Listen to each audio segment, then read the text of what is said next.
I almost lost all the money I paid for my trip. Has this ever happened to you? You planned a trip with someone, you booked it, and you paid for it, and then you realize they aren't going and they aren't going to pay you back. Yeah, this happened to me. Years ago, I had booked a 7-day Caribbean cruise with my boyfriend at the time on Norwegian Cruise Line. I was so excited. I thought we would have a great time lounging on the beach, by the pool on sea days. I'd even bought 2 new swimsuits. But about a week before the trip, he and I got into a big fight and he broke up with me. Oh my gosh, what am I going to do about this trip? I don't want to go by myself. I'm not brave enough. I haven't traveled alone before. Oh, I get an idea. Surely somebody will want to go with me on an all expenses paid cruise.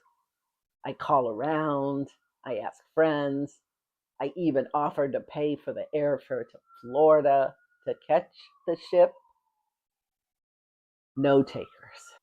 Luckily, some very encouraging friends and family told me, be brave and just go on the damn trip by yourself. So I did.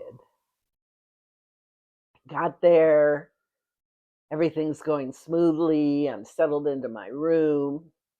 I get ready and go to dinner that night. When I get to the dining room and I'm seated, I am with a table of 8 other people who only speak Spanish. I speak and understand a little bit of Spanish, but not enough to have a conversation at the dinner table.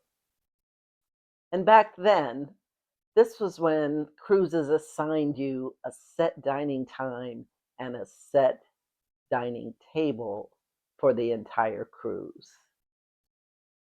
I was disappointed, discouraged. I ate my meal and just left. What am I going to do now? How am I going to meet people? On the way back to my room, I stopped at the excursion desk and decided to sign up for a very expensive snorkeling trip the next day at the upcoming port. Splurge! Okay.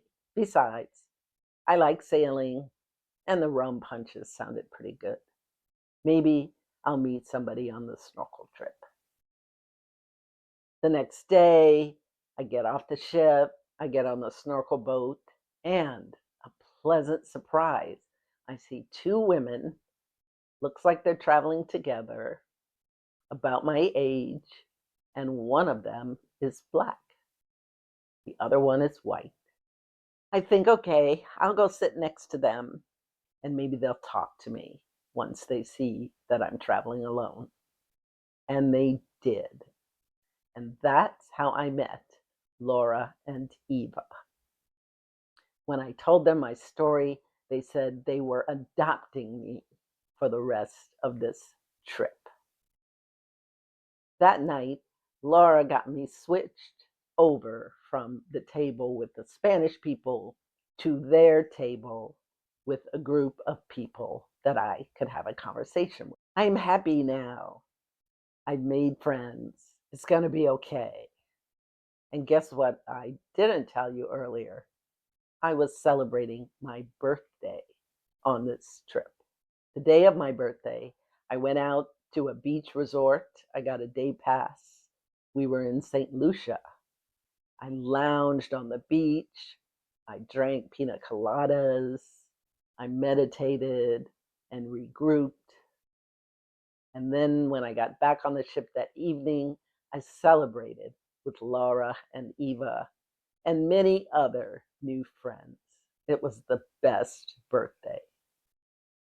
And just to let you know, I stayed friends with Laura and Eva for a good 10 years after that trip.